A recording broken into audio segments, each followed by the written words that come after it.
Welcome back, everyone, to Indications and Warnings with Chuck Pfarrer, co-produced by Alan Brewer.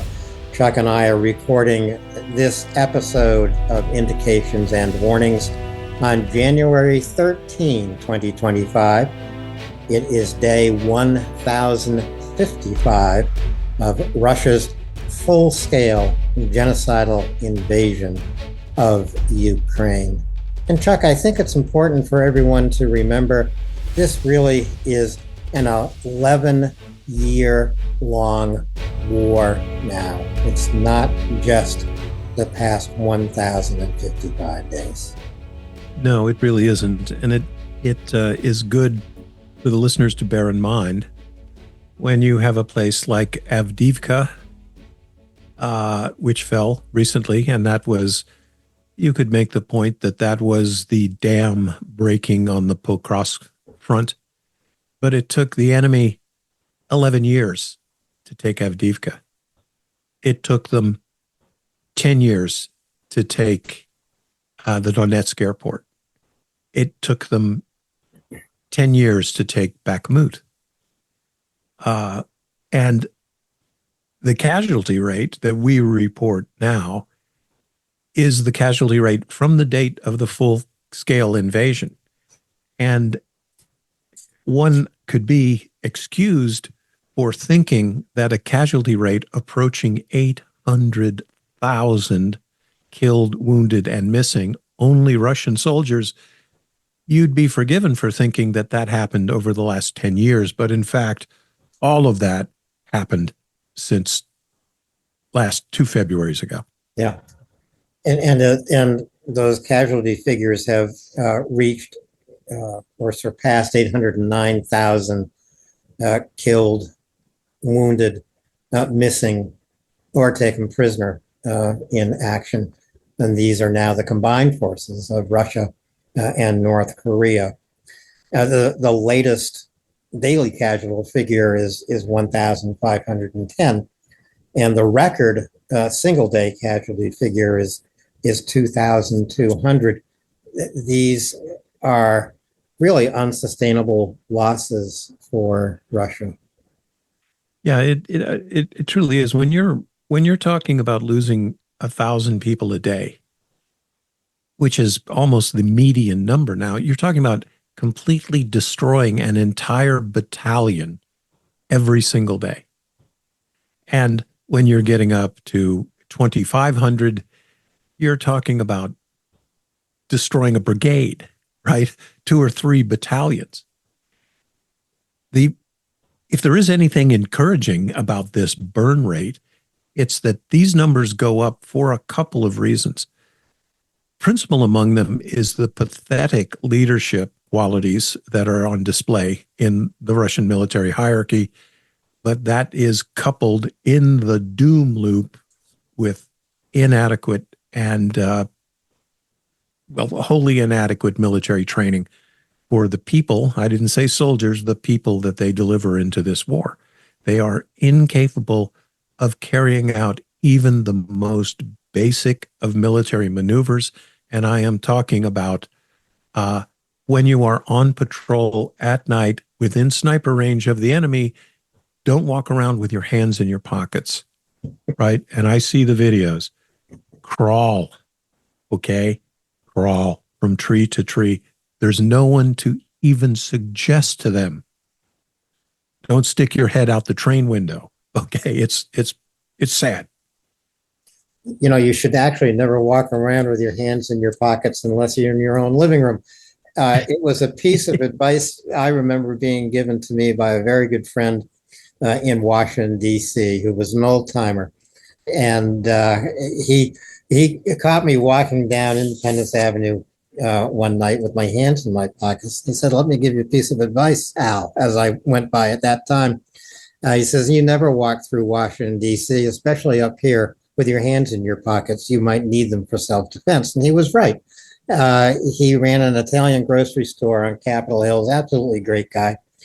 And that Italian grocery store was burgled one night, and Joe kept a baseball bat under the counter, and he walked out of the store to call the police. Anyway, that's enough about walking around with hands in your pockets. All right, Joe. Another piece of information, in the Russian tank loss, approaching, perhaps surpassing 10,000 now, actually, it means that at some points on the zero line, Ukraine reportedly has an advantage in tank forces. I don't think that this is particularly meaningful for Ukraine, but it underscores the equipment loss that Russia has suffered in these last 1,055 days. And what's going on here, despite and Alan and I were just looking at the contact maps before showtime. We see Russia attacking in many places in an extremely uncoordinated fashion, just attacking. And these attacks are generally company to platoon sized. In almost every case, the force posture, the force packet sent forward is not sufficient to seize and hold the objective. So that's been going on for almost 3 years now, and it is hollowing out the Russian force, right? So they've lost 10,000 tanks. That's more tanks than Germany has. It's more tanks by a factor than UK has, than Holland, than Spain. They've lost more tanks than most NATO countries even have. And so far, with Ukraine forced into a defensive posture through the parsimony of the United States. So what we have now is Russia running out of tanks, and especially running out of good tanks. And the question very often in armor on armor warfare, it isn't numerical, although that can be, that's important. But what tank you have matters, right? And if all the Russians have left are T-62s, and I want everyone, every time I say T-62, I want you to think of Elvis driving that tank, okay? Up against a Abrams or a Leopard, it's going to count one day, Alan. When tanks are breaking through the Russian lines, it's going to matter that there are T-62s at the front. Yeah, that number, T-62, it's not just a model number. It is a model year number, 1962. So you're talking about a 60-year-old tank. Yeah, it's right. They should be in a museum. Yeah. And the other thing we've seen a couple of videos from the front. I'm always looking at things that are indicative of readiness states, of training, of alertness. I look at what the Russians are doing, and I look very carefully at things. Over this past week, I saw 3 Russian tanks, one of them a T-90, arguably the best tank they have available. They had all been driven into shell holes or ditches. Now, this means that the driver wasn't paying attention, or the driver didn't give a damn, or all 3 of those tankers said, you know what, Alan? Not anymore. And you drive it into that ditch, and you can't get it out, so you walk home. But I look at how they left the tank. Ammunition still in the racks, and all the hatches open. So make sure that tank never gets recovered off the battlefield, and you and me and the driver, we never have to get back into that thing. So morale is a factor. And all those open hatches are an open invitation to Ukrainian drones. And it is, in fact, how the Ukrainians have used drones, increased their effectiveness, that has meant the end for so many Russian tanks and Russian tank crews, by the way. Yeah. So there again, and this is something we bang on this all the time. You can have the F-14, but if you don't have Goose and Maverick, if you've got that guy who quit in the first 5 minutes of the movie, it doesn't matter how good your equipment is, right? It doesn't matter. You could have a Bradley that's not supposed to do this, but you could have a Bradley in the hands of Ukrainian non-commissioned officers who go out there and hunt Russian tanks with it. That's badassery right there. And they do an incredible, incredible job with a tool that wasn't exactly, it can do it, no doubt. And it has tow missiles, but man, you got to admire that, Alan. You do. And the tanks that Ukraine has received from its allies, Challengers, Leopards, and a handful of Abrams, not to mention the Bradley fighting vehicle, that these have proved their value on the battlefield in the hands of Ukrainians who use them really in quite creative and extraordinary ways, especially the Bradley fighting vehicle. You know, the other thing to focus on, Chuck, is Ukraine's recent selection of targets. These are command posts. These are oil depots and oil fields. But one, Ukraine struck a command post in Kursk. But just recently, south of Bakhmut in Svitlodarsk, Ukraine found a pretty high level command post and took it out. Yes, absolutely. You know, Ukraine has got a long history of demonstrating that their tactical intelligence is incredibly solid. A couple of years ago at Izium, they almost killed General Gerasimov at a high-level staff meeting. They had the location, they had the time of the meeting. They decapitated the naval command structure of the Baltic Sea Fleet. They had the time of the meeting, they had the building, and they knew what window it was. The Black Sea Fleet. They'll get the Baltic Sea Fleet soon. Oh, I'm sorry. The Black Sea. Sorry, folks. You know when I get off on that. This is in Sevastopol. This is in Sevastopol, which, by the way, that building isn't in use anymore. That's how good that strike was. But everywhere the Russians stand in occupied Ukraine, they are surrounded by Ukrainian patriots. And these patriotic civilians are more or less in this sort of amorphous organization.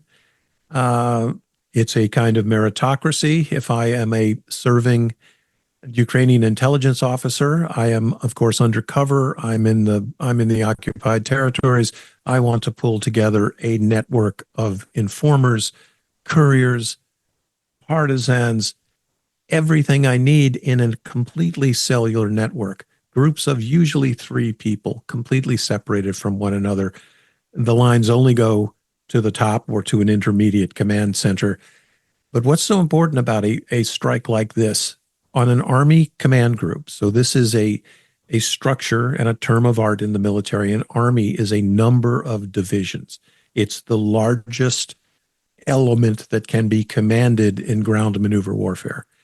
So there was a 4-star general. We don't know who that was, but I can absolutely assure you that when those HIMARS came screaming through the skylight, there was a staff meeting going on, because the target in these command and control nodes is, of course, the commanding officer, but it's almost more importantly to take out his staff, his chief of staff, his intelligence officer, supply officer, operations officer, and on down the chain. Normally a group of about 100 guys working for the general and making, fulfilling commander's intent. So this was one of those strikes. We got you, and we want you to know that when you set this up again, we'll get you again too. And that truly is the case. Another impressive strike by the Ukrainians at the Engels Air Force base of the Russians. This is deep inside Russia. Ukraine ignited a fire that burned for 5 days at least. It may still be burning. Yeah, this is one of the principal strategic aviation bases for the Russian Air Force. Engels 2 has been hit on a number of occasions. And again, you can address an air base. What do you want to hit? You can crater the runway. That generally doesn't do much good. especially against Russian aircraft, because even their most advanced fighters are designed to operate off rough and broken airfields. So you want to look at the things that make a warplane, like its ammunition supplies, like its fuel, petroleum, oil, and lubricants. And in this case, they succeeded in setting alight the contiguous tank farm that serves. Arguably, this Ingalls 2 is about the same as Offutt Air Force Base in Nebraska is to the Strategic Air Command, or maybe Barksdale Air Force Base in Louisiana. No gas, no B-52s. And for the Russians, no gas for the turbojets and the cruise missiles, no gas for the Tu-95s that are the missile trucks, the Tu-22s. This is one of those key logistical nodes that you want to hit, and always POL, it's a target. And just one other thing I'll add, the Ukrainians have drones and they have drones, and they are very good about building their long-distance precision strike craft with modular warheads. So if you're hitting a tank farm like this, I need a small to mid-size shape charge, and there is a widely available substance that I won't tell everybody what it is, but you could go out of your house right now and get some, and you pack that into the front of the warhead, and baby, you can set anything on Earth on fire for 5 days. So it's pretty good. It is pretty good. It's interesting that Ukrainian, it's Ukrainian form of sanctions on the Russian oil industry. So they are striking refineries and that kind of thing. They actually go hand in hand with sanctions on the Russian shadow fleet. The United States imposed new sanctions. Finally, at long last, this could have been done honestly a couple of years ago, but there are now 184 tankers encircling the world that are under sanction. There are 3 waiting to unload oil in China. They won't be able to. And so these are 3 Russian tankers filled with oil until they find a port where they can unload, and they shouldn't be able to find such a port. That's 2 million barrels of oil that are absolutely no good to Russia, nor are these tankers. They will just remain loaded with oil until who knows when. Well, probably until they cause an environmental disaster by sinking. Well, that is definitely one of the things that is going to happen. You and I have been talking about that for the last 2.5 years, 3 years. The ships that Russia uses, they are older vessels. They have sailed under multiple flags of convenience. And a flag of convenience, the flag you fly from your mast, it usually goes to the lowest bidder, right? You want a nation that doesn't really, they're not very picky about safety of life at sea. They're not so picky about your environmental record. We saw what happened to Russian crude carriers in the Sea of Azov, okay, which is essentially a lake. And I know, look, Lake Superior eats ships, but those crude carriers in the Sea of Azov, they caused a massive oil spill, the worst in the history of the Sea of Azov. These Russian ships going around the world in this shadow fleet, look, they are one navigational error away. They are one major mechanical fault away, one error of the crew away from spilling, as Alan just said, more than a million gallons of, especially the stuff that Russia exports, this very crude, what used to be called bunker oil, very heavy. It's like tar. And we've seen that on the beaches of Crimea. Also, just a couple of days ago, Germany took under tow a Russian tanker that had gone adrift in the Baltic. The Finns,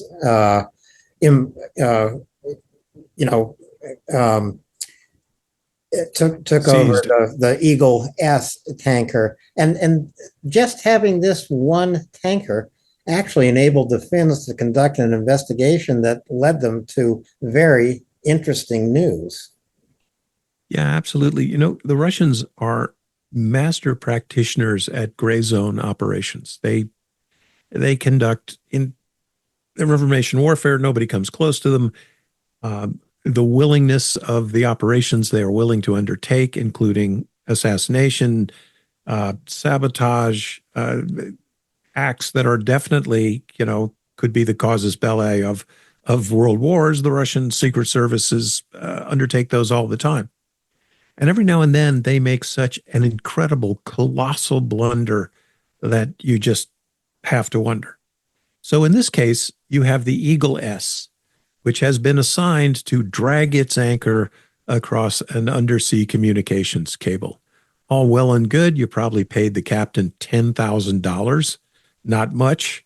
And so as that ship is approaching that undersea cable, it becomes, in an espionage term of art, it's an operational asset, right? So it is going out to commit an operational act. It's going to sabotage the cable.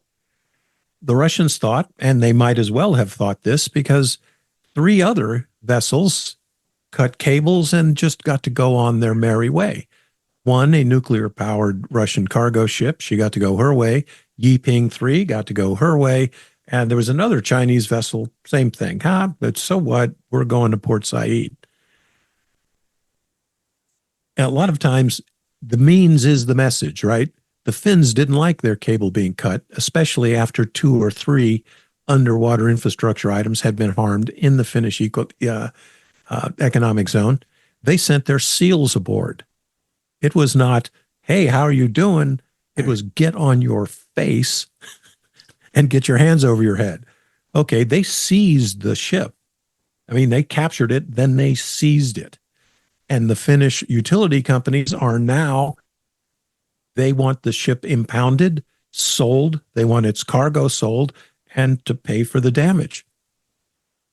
Why? If you were a Russian spy master, would you send the Eagle S and an operational act to do something? And aboard, they find all this conspicuous communications equipment. Kind of weird. Signals intelligence says there were some weird messages sent to Eagle S. And when the ship's papers were gone through, the Finnish intelligence services were able to link Eagle S to a shadow fleet of 24 other vessels being operated by a shady company in the UAE. So that's like me hiring somebody to key your car, Alan, and he has my checkbook in his back pocket with all the checks I've written to all the other vandals. It's idiotic. Idiotic. And actually, 24 tankers or 24 tankers and merchant cargo ships, that's a sizable force conducting espionage, frankly, around the world, but primarily in the Baltic and the North Sea. Yeah, and there are a cast of characters. There's one vessel in particular, Sparta 2, general purpose cargo vessel. Her traffic was St. Petersburg to Tartus in Syria. She arms, airplane parts, etc. She is now cutting gator squares in the Mediterranean with a lot of other Russian ships, one of which, one of their landing ship tanks, big amphibious ship, was leaking fuel and her desalinator wasn't working. And any sailors listening out here will know water hours. And it's pretty tough to do anything if you're only getting, I don't know, 10 ounces of water a day. Doesn't make for a happy voyage. But again, get back to the message being sent by the Finns. So you are a Russian intelligence guy and you're operating this shadow fleet and you're dealing, that shadow fleet is making most of the money that is coming into to fuel the Russian war effort. Again, that happen again? Yeah. Some technical absolutely difficulties it there. can happen again. Yeah. So that's what we want. We want them to worry about that. And dare I say, if the U.S. Navy gets in this fight, anywhere, baby, anytime, any ocean, we'll be there. So hopefully, it'll happen. Well, Chuck, we have a series of maps to look at as well in order to bring everyone up to date uh, from the zero line. And we should go first again to Kursk. It seems that we now know this operation by Ukrainian forces in Kursk was not a counteroffensive. It wasn't that big. It was a tactical operation. A few things to note: the very first North Korean prisoners have been taken in Kursk. What have we learned from them? I don't think that they have any high level intelligence, but there's always something to be gleaned from a captured enemy soldier.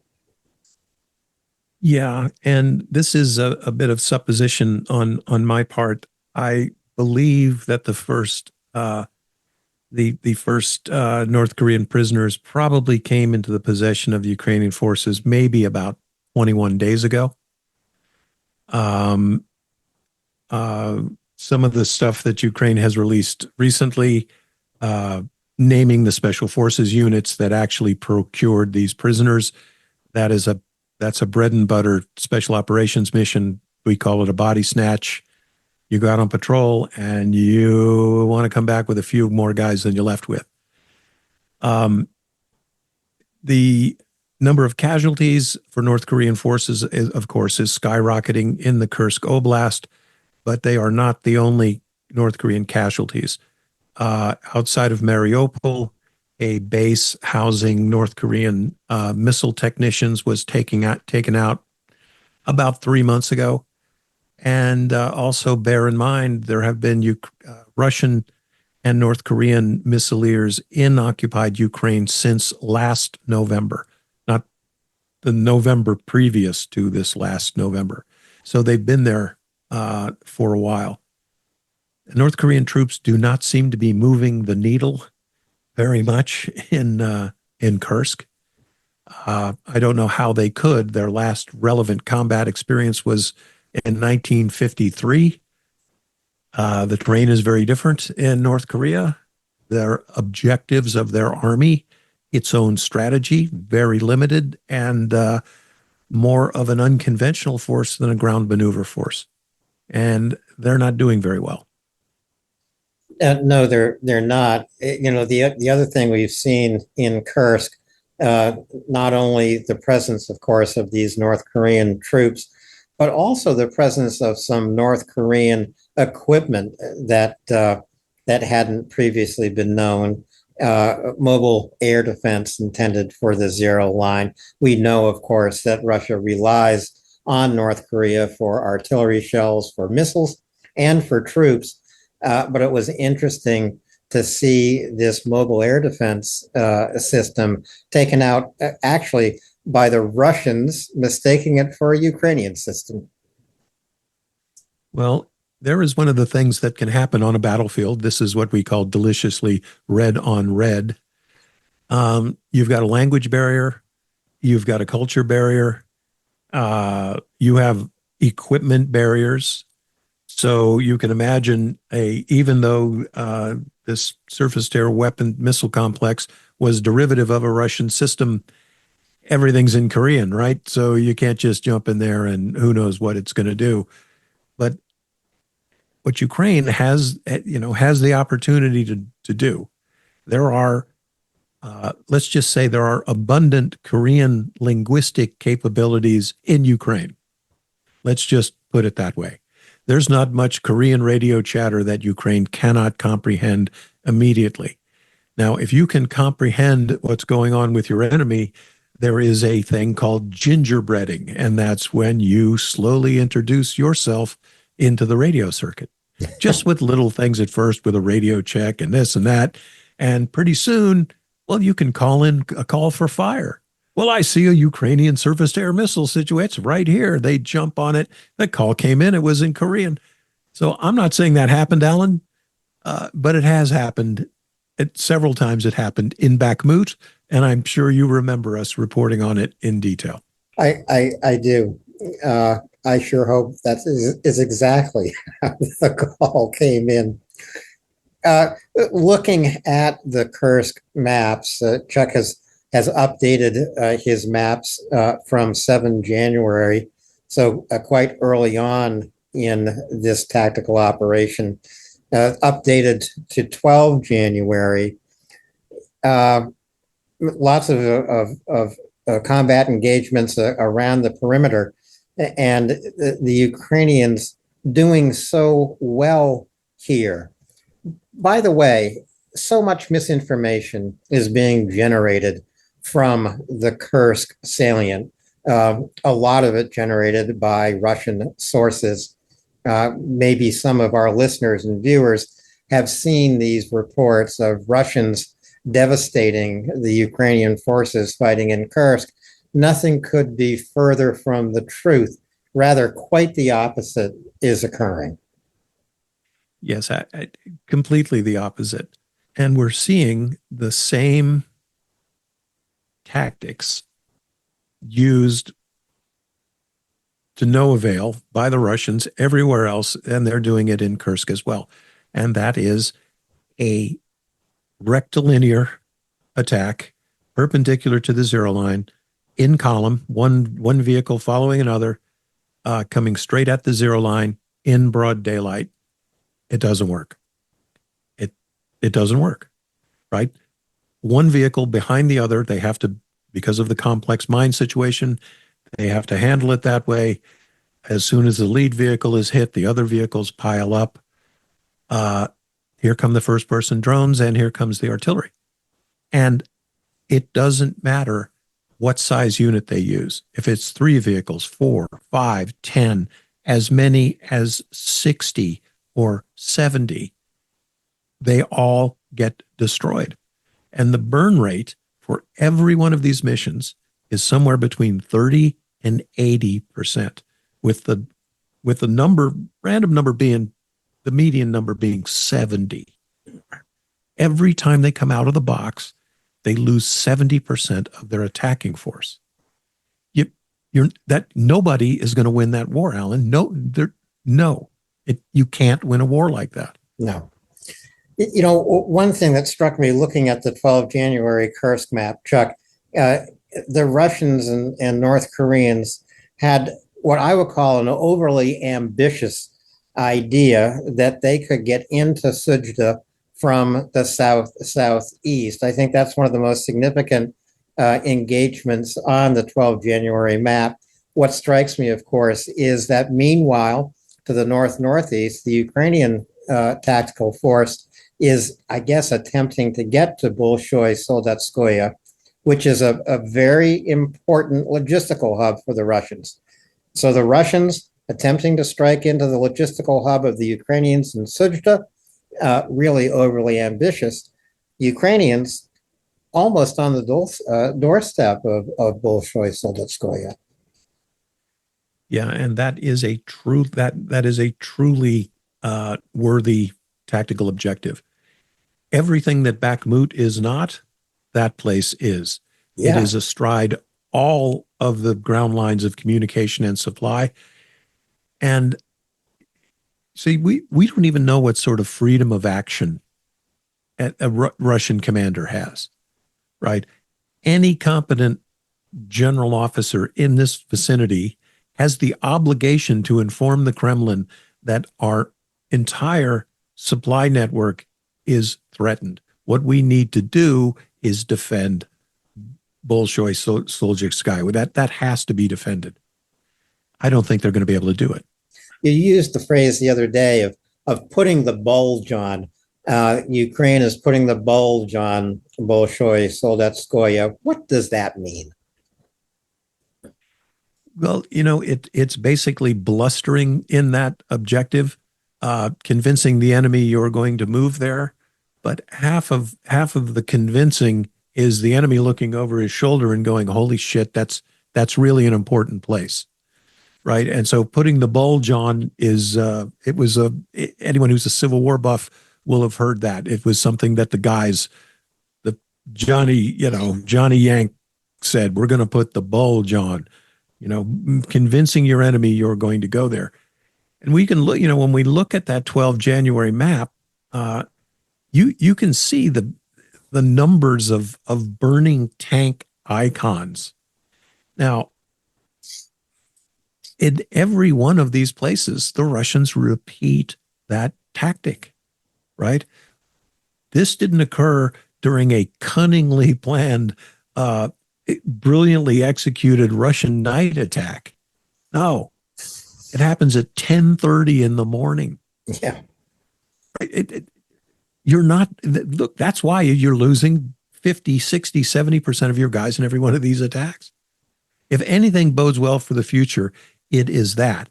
And the cumulative effect of that, your unit doesn't shake that off, right? They don't shake off a morning where they've lost 80% of their guys. They get weaker and weaker and weaker. So that's good. You want the enemy attrited. And that's what Ukraine is doing. Some really interesting videos come out of Kursk today and yesterday of an 8-hour battle where Ukraine came out on top. And again, it's a combination of these North Korean troops advancing overland without any support by indirect artillery, without any assistance from Russian infantry fighting vehicles. And they, it's basically the stupidest thing you can possibly see. The other thing I will mention, it is in Kursk and Pokrovsk that the majority of combat engagements are being reported by the Ukrainian General Staff every day. So Kursk is one of the hotspots. It will remain so. Pokrovsk, one of the hotspots, it will remain so. And we will get to Pokrovsk after a couple of stops on the way in Kremina, Kupiansk, and Chasiv Yar. But we'll cover those maps relatively quickly, Chuck, so that we can concentrate on Pokrovsk. So leaving Kursk, if we go down to Kremina, the Russians have succeeded, and I say succeeded, they've crossed the Zarabets reservoir for the second or third time. They've crossed it before, but haven't been able to hold ground on the west side of the Zarabets reservoir. Yeah, to me, and this is the map that we put up on 13 January 1610. This is the Kupiansk city map. So, I like to go back and forth with larger scale so you can see what's going on in the neighborhood. But for this one, I wanted to visit what's going on in the city. So if you are looking along the H26 highway, which again goes east and west, and you go north, you can see the Russian attack there coming out of the forest, and they are aiming at this clutch of industrial buildings right there. They have been pressing towards that for a long time. They're not getting there, although they came damn close about early in the fall.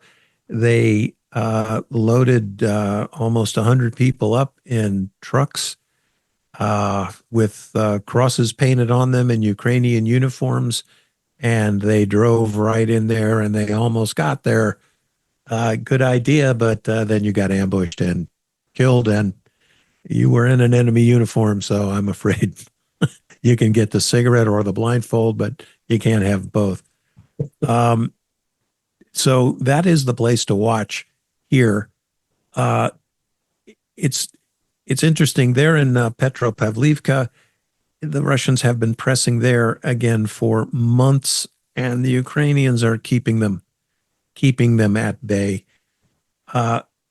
We've got a lot of situations where the Russians are making incremental gains. And again, I have to say this, none of these gains are worth the blood, treasure, manpower, vehicles, fuel that they're expending. But Kupiansk is one of the places that has stayed pretty much the same. And as we speak of battles just south of this city map, was where a battalion of Russians, 900 troops, ran into a buzzsaw 6 weeks ago. They were destroyed in 20 minutes, 900 Russian troops. That's leadership. Yeah, the cost that the Ukrainians are imposing on the Russians is,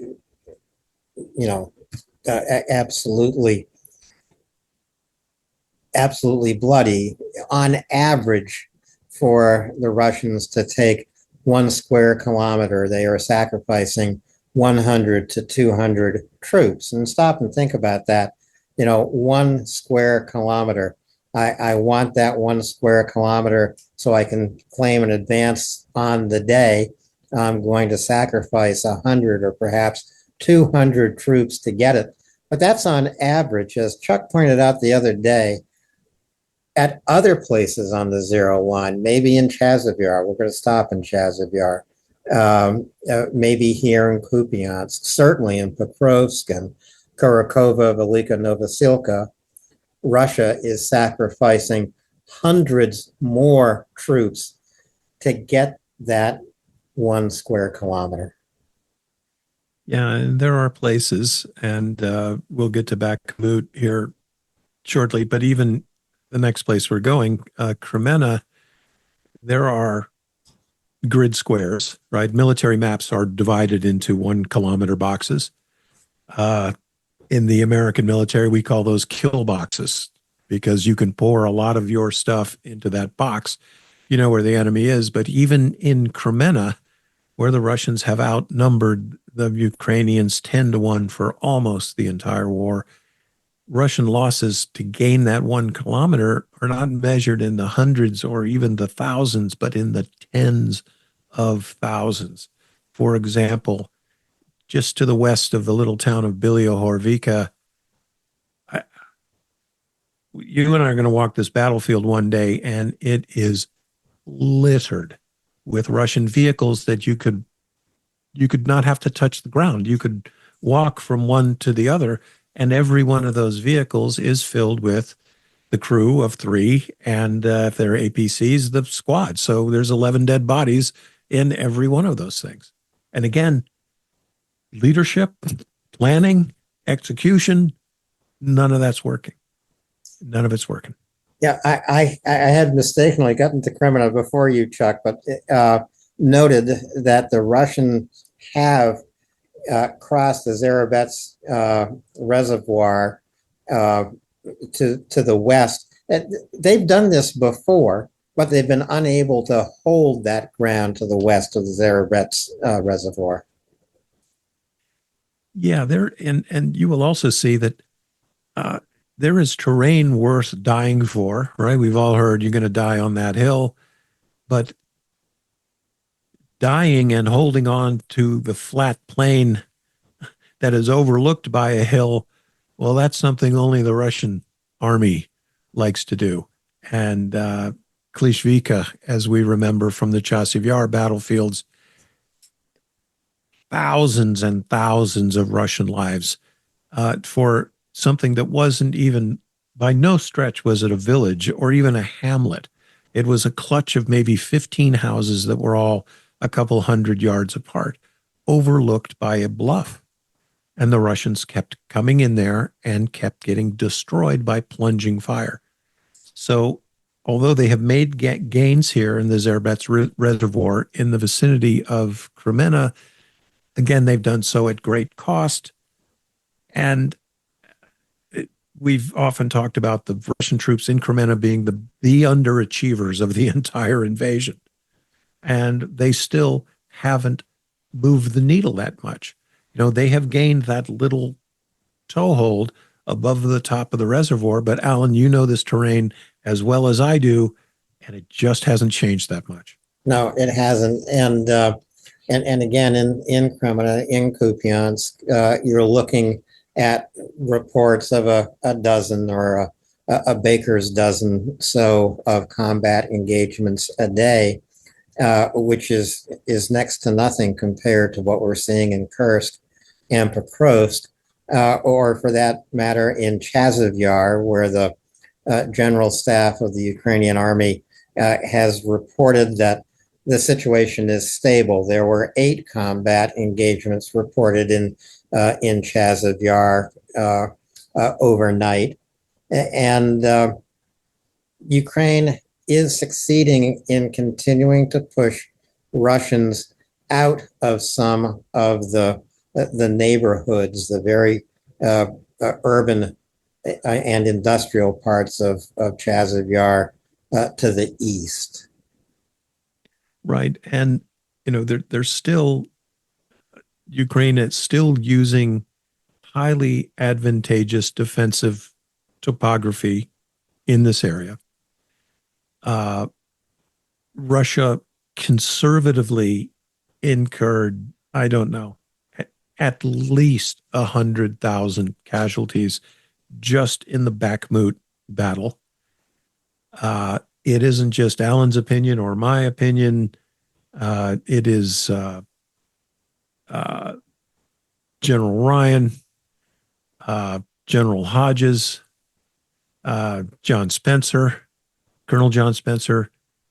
All of us said, look, there's never going to be a Battle of Bakhmut. It is always the Battle of Chasiv Yar. It still is the Battle of Chasiv Yar.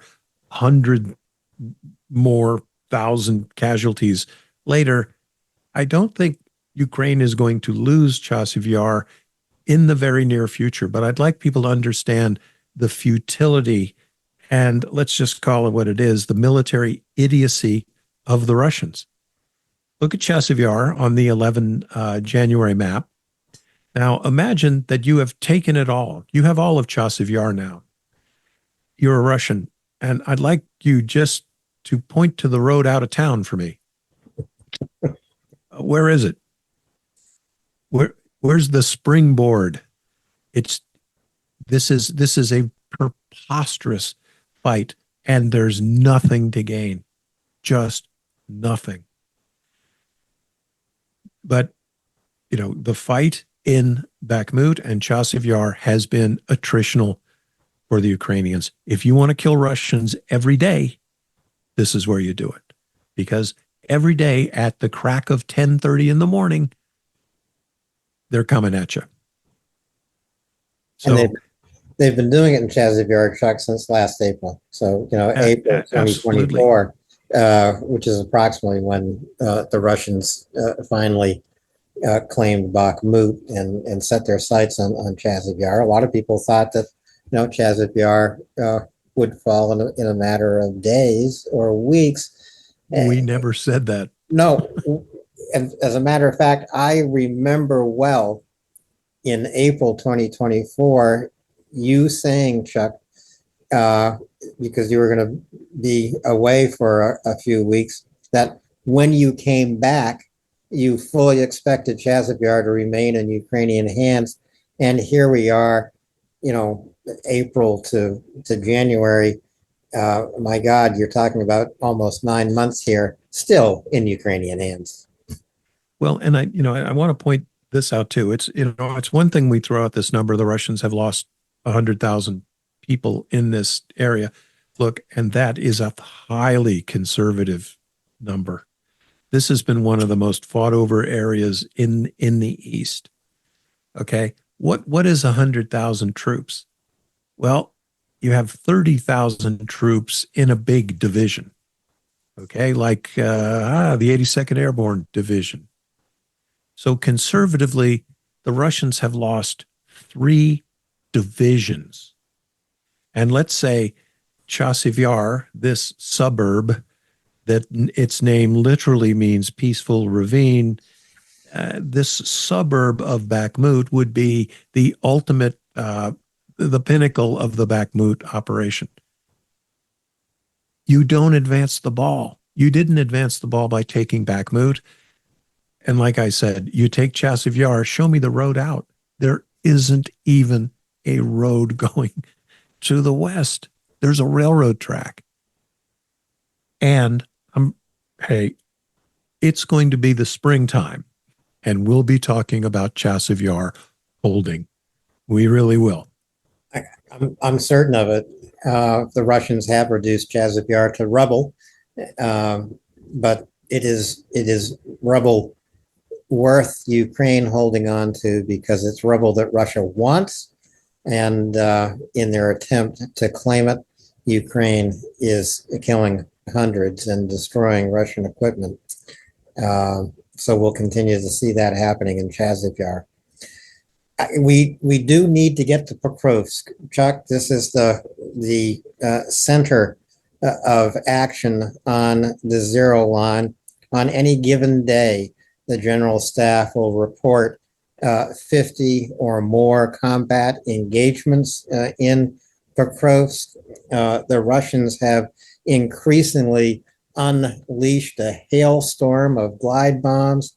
This is where you are seeing Russia concentrate its air power, all in an attempt to finally break into Pokrovsk. Yeah, and here again, if we're looking at the 11 January 1810 UTC map, we've got a Pokrovsk city map, and I will generally only blow up a city when things, could develop quickly, just to put it mildly. So here you can see virtually every one of the city streets, every major highway, etc. The place to watch here is Pershne Travina, which is a linear housing area that is south of the city. The Russians have come right up to the edge of those buildings. And again, the buildings are on a slight rise, so you're shooting down at the enemy. It's really important. I think most of our listeners know this. A little tiny hill that you might on your Sunday walk that you might not even think about can be a very important obstacle to an infantryman. And an infantryman normally carries somewhere around 150 pounds of gear. Now, he'll drop his pack to fight, but your fighting gear, I know my fighting gear was about 70 pounds. My rifle, my radio, my first aid kit, bits and bobs that I carried. But when I carried an M60 machine gun, I carried 1,000 rounds. My fighting weight went up to 80 or 90 pounds. The machine gun and all that ammunition. Okay, just a little hill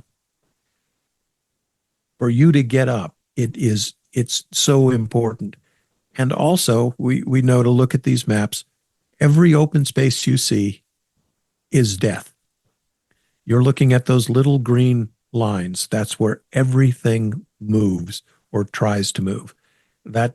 Those vegetation in those lines, it offers concealment but not much cover, right? So you can't be seen very well, but unless you're really hugging a tree on the right side of it, you're not getting much cover.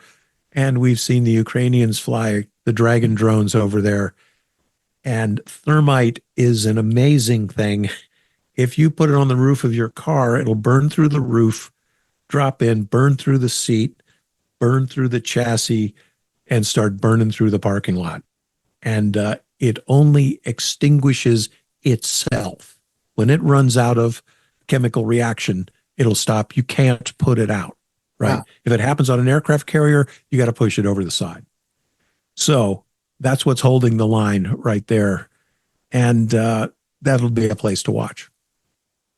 Well, it is interesting that Russia is concentrating its air power here in Pokrovsk. It's one of the great advantages that Russia has, as well as the mass of infantry. It's able to try and push forward every day.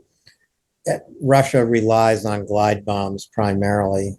There's very little that Ukrainian defenses can do against a glide bomb attack.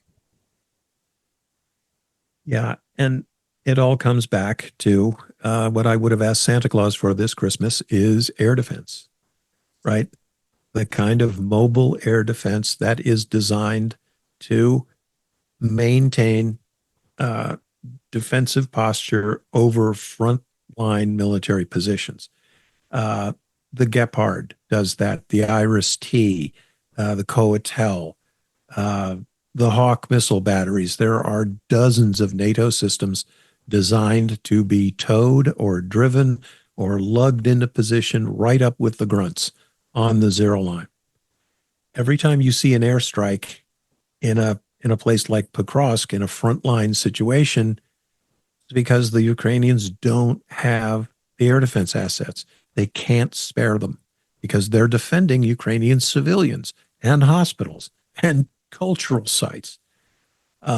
We also noticed as Ellen and I were going through the maps, as we are recording this right now, on the 13th, there was a major glide bomb attack going on, principally in eastern Ukraine, but they've hit places as far as Lviv. They are attacking places on the Polish border. So it's a big day for Russian strike aviation. And those civilian targets in Ukraine, just more Russian terror, always conducted from time to time during the day, but always conducted throughout the night, especially with drones, missiles, glide bombs. Pokrovsk is being reinforced by the Ukrainians, Chuck, which brings me to an interesting piece of news I saw today. There has been controversy about how Ukraine deploys newly trained troops. Ukraine has been creating new companies, new platoons, new brigades with these newly trained troops rather than integrating them into forces experienced in war and on the zero line. Why this change of policy? Well, you could argue that is counterproductive, that is not an appropriate use of resources, and you can argue that you need new thinking, new troops, new equipment, and new ways to do things. Although they are creating these new units, I promise you, because it is a NATO-trained force, and Ukraine does and recognizes something that the Russians have not, will not, and never will recognize, and that is the absolute importance of senior non-commissioned officers in that unit. So they may not be in this case, but they're still doing it. You can still be a new recruit and get sent to a veteran unit. That can still happen. You can be a new recruit and be sent to one of these new units, but I promise the guy who meets you in the barracks is going to be some grizzled Ukrainian sergeant who's been in this war for maybe the last 13 or 14 years. Yeah. So he is an old war horse, or she is an old war horse, and their job is to get these, hey, I'm a geezer, so I'll say it, these kids, take them under your wing and, give them a fighting chance. Think of all the little tips and knowledge and tie your boots this way and don't do that and don't carry a tin cup, carry a plastic cup. And none of that gets told to arriving Russian soldiers. None of it. So, see, you can make a pretty good argument both to integrate newly trained Ukrainian troops into veteran units, or to take the newly trained troops and create a wholly new unit. There are arguments that support both approaches.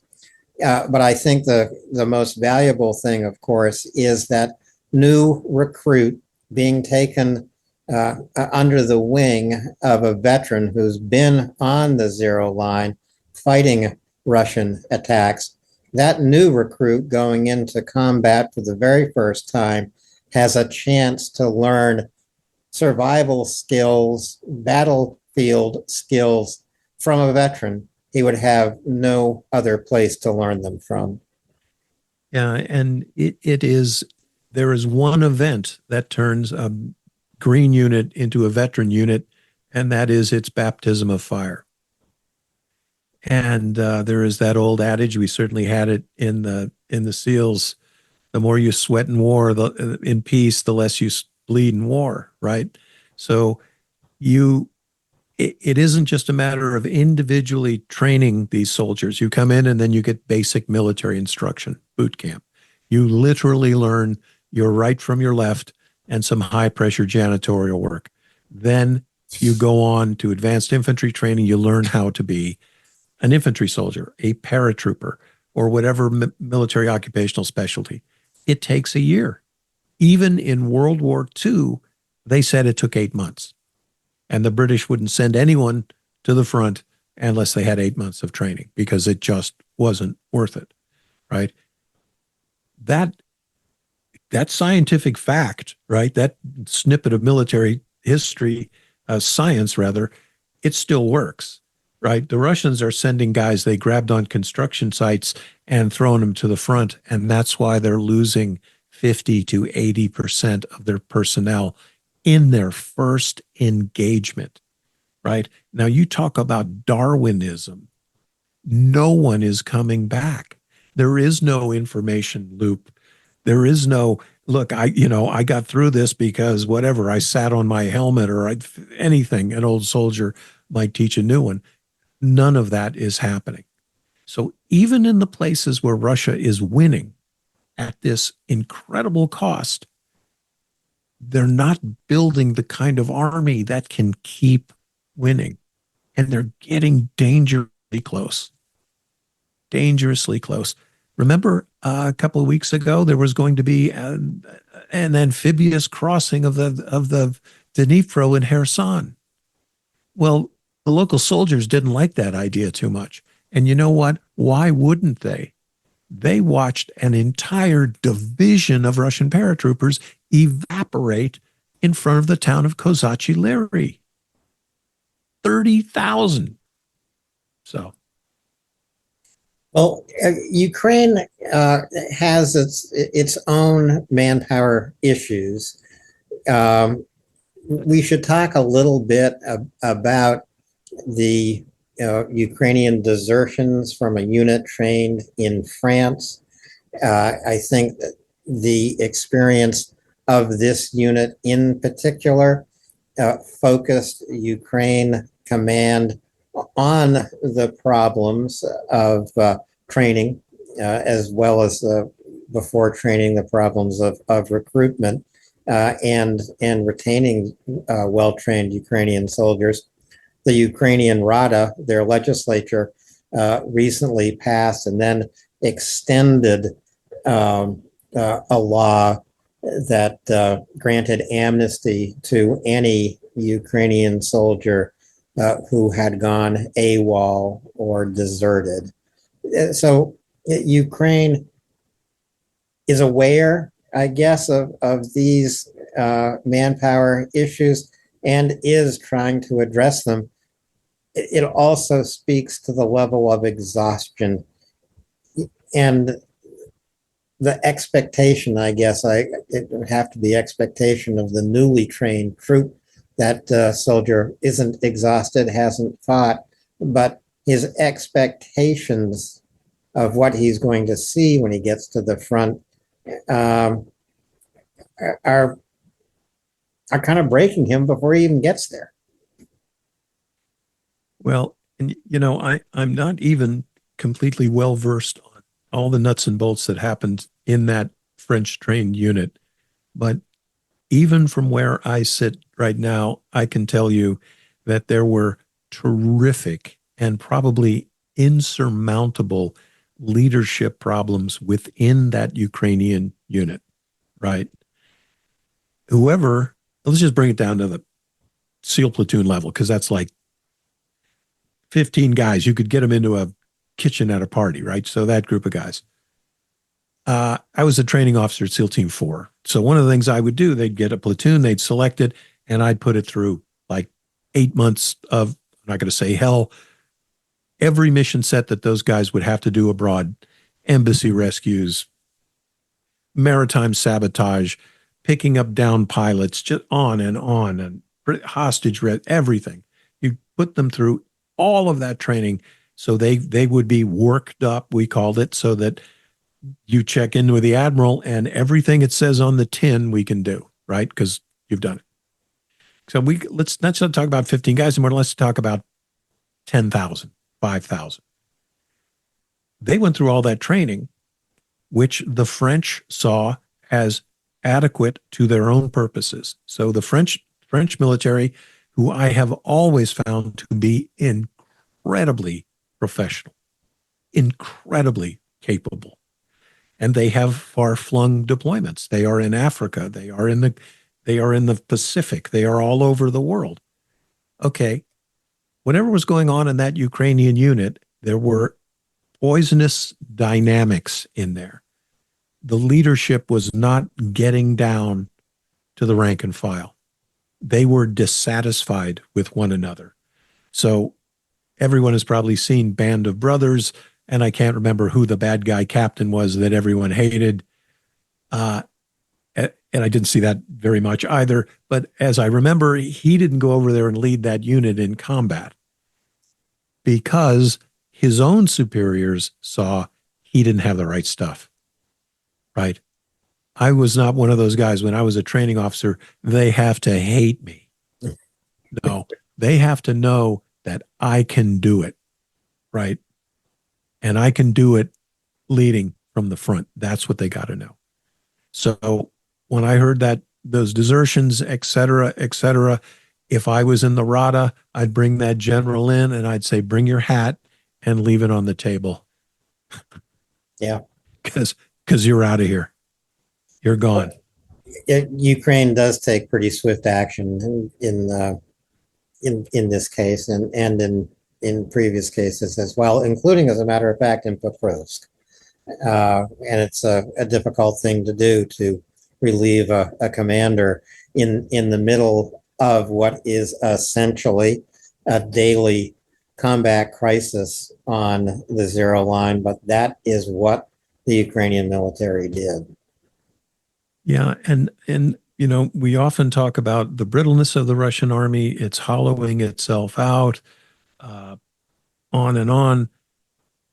We're talking about Ukraine making adjustments to its leadership, and when that leadership has been given a resource and is not showing that it cherished that resource, it got the most out of it. I mean, I would look at this if I were Ukrainian in higher command. I sent you and those troops out of Ukraine, gave you the best training I could get for you, the best training I could get for you. And you bring me back a unit that is so pissed off, downtrodden, hateful, that we have diversions in their first deployment. That's not the fault of Private Schmuckatelli. It never is. Command climate comes from the top. Okay, and I just want to jump over. Russia never does that. It doesn't matter. It doesn't matter how many guys Colonel Vladimir kills a day. It doesn't matter. He's going to get a new hat bobble for killing 1,000 guys a day. It doesn't matter. But that whole thing with the desertions, with the mutinies, as we saw in Kherson, Alan, every day they get weaker. Even as they advance, they're getting weaker. And time will tell. Well, we will especially see that weakness when Ukraine is able to gather the strength and the equipment to punch the Russians in the face. Then we'll see just how weak they are. The Ukrainians haven't had that opportunity. In a way, maybe they have in Kursk. We're going to keep looking at news from Kursk. But in Kurakova and in Velika Novosilka, these are maps from 10 January. Ukraine continues to fight in these areas. Russia has occupied Kurakova, although Ukraine continues to raid into the village of Kurakova.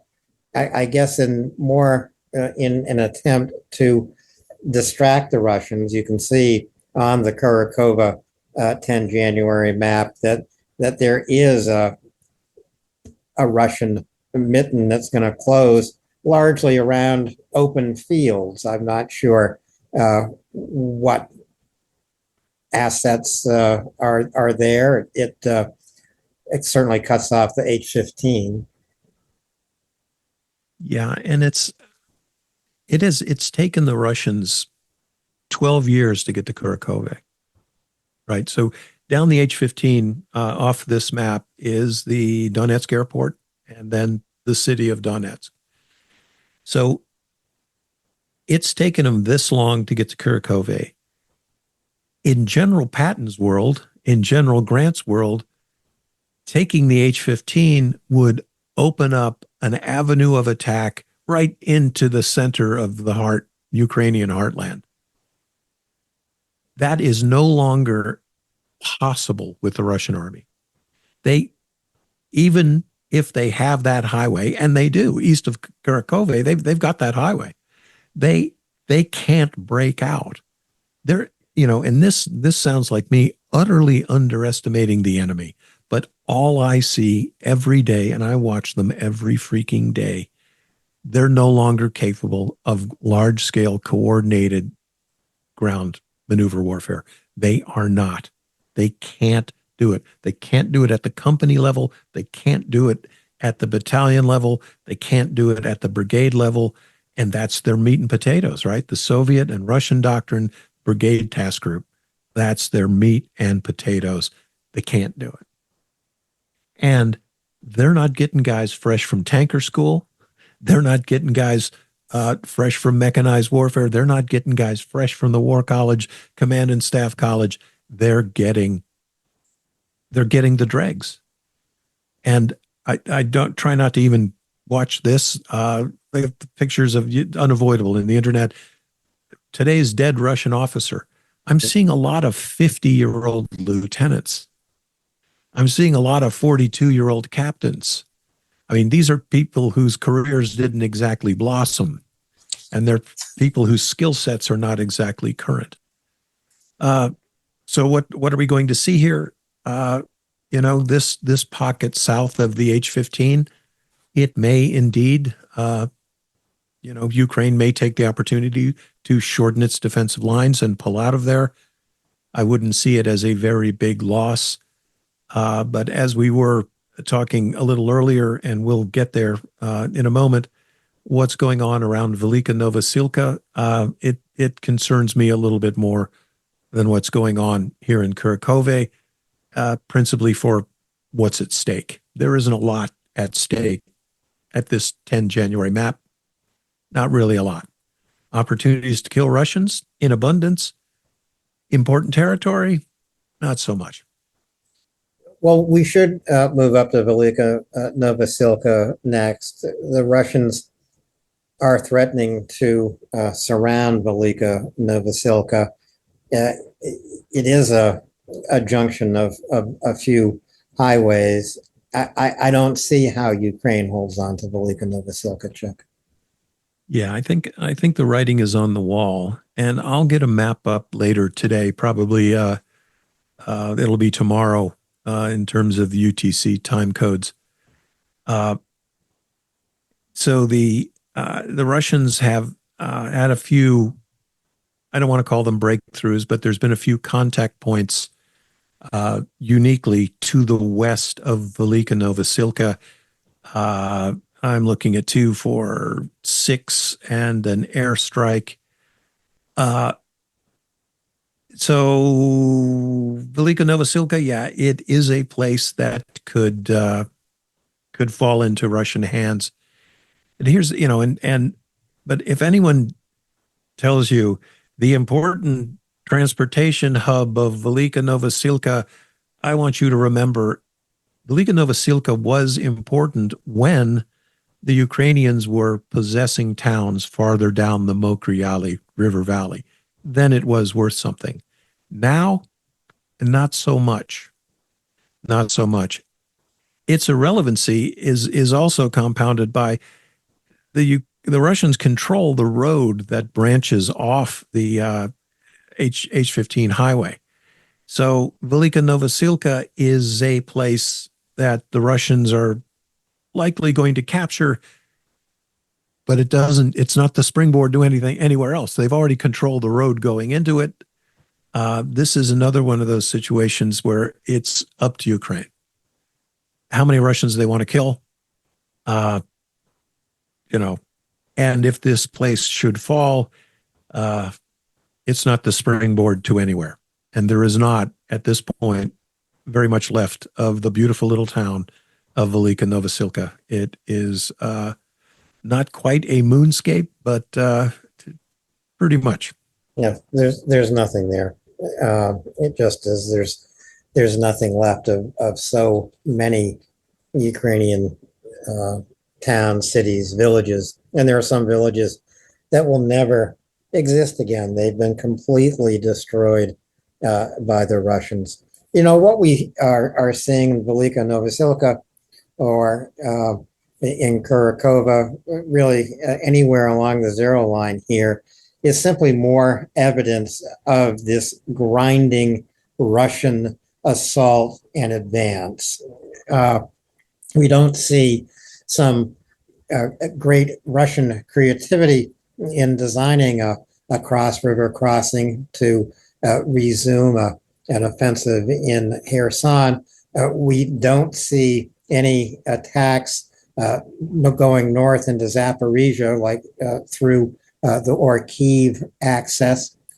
If Russia was assembling forces and unfolding a great plan for a counteroffensive, we would see it either in Kherson or up in Orkiv, but we don't see any evidence of that, Chuck. Yeah, and that's really important, right? We talk all the time. There is no plan this thick sitting on Putin's desk and how to win the war in 6 months. There isn't.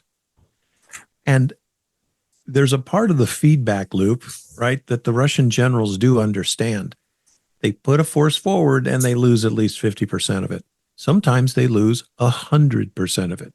Battles of Vuhledar 1, Vuhledar 2, the recent wipeout in Kupiansk.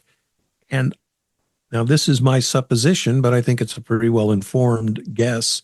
The Russians look at the quality of their troops, the material readiness, their own logistical complications, and they're willing to roll the bones on a company-sized attack, But the last guy who had a battalion under his command around Kupiansk got his clock cleaned in 20 minutes, right? So Russian command, even if the Kremlin doesn't get it, Russian tactical command gets that they can't count on the unit cohesion of larger forces.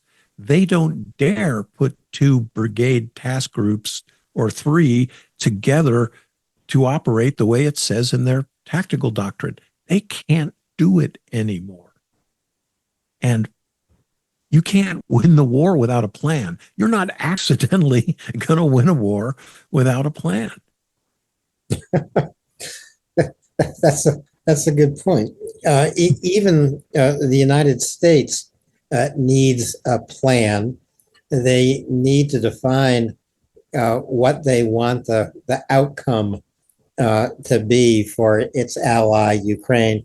There may well be such a defined outcome that we'll hear from the new Trump administration in a week or in a couple of weeks, but we haven't heard that yet. My hope is that the Trump administration will finally give Ukraine everything it needs. Oddly enough, the Biden administration was unable to use $2 billion left unspent from the congressional appropriation. So that's $2 billion that the Trump administration has to use as it sees fit. But I find it so saddening, Chuck, that the Biden administration comes to the end of its single term as Ukraine's most important ally in the world, not having been able to put all the chips on the table. You know, it's shameful because there's a reason why, right? Jake Sullivan is afraid of Putin. Yeah. That's the reason.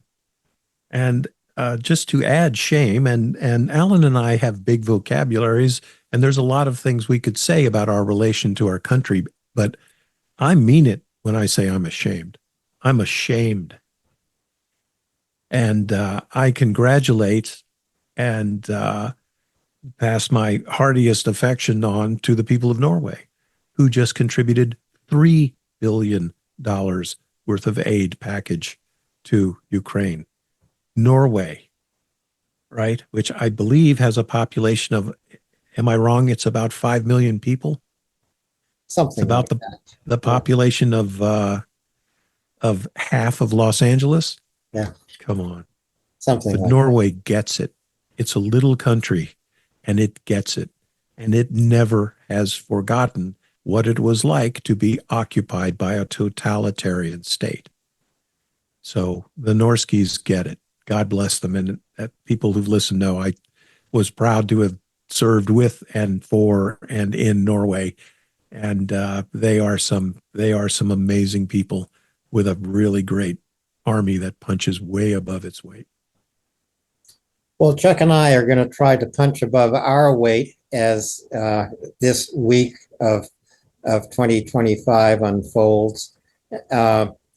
We recorded this episode of Indications and Warnings on day 1055 of Russia's full-scale genocidal invasion of Ukraine. Chuck and I will be back, I think, more than once this week. Oh, yeah. Because so much is happening, and there will be so many maps that you update, Chuck, overnight and tomorrow. So I promise you, we will get right back on schedule here with Indications and Warnings. Absolutely. And folks, Alan and I are still really trying to work with our producer, Thomas, and we really want to get to the point where we've got a show and you can get your questions in, because that's Alan and I, that's the way we love to do the show. We're working on that. In the meantime, hey, you got a question and you can leave it in the comments. Please do. We're always happy. And yeah, if you can. And you'll see the Russian trolls in there, folks. And as we say in the SEALs, you are cleared hot. So Chuck and I addressed some of those questions that viewers have left in comments, and we'll get to remaining questions this week. Sometimes it takes a little research so that we have an adequate answer rather than something just off the cuff. So we'll see you later this week. Chuck, we'll be back together again here on Indications and Warnings very soon with new maps. Folks, please share Indications and Warnings, like it, subscribe to it so that you get notifications when a new show is broadcast, and join me in saying Slava Ukraini. Heroyam Slava. See you soon, everybody. Bye, Chuck.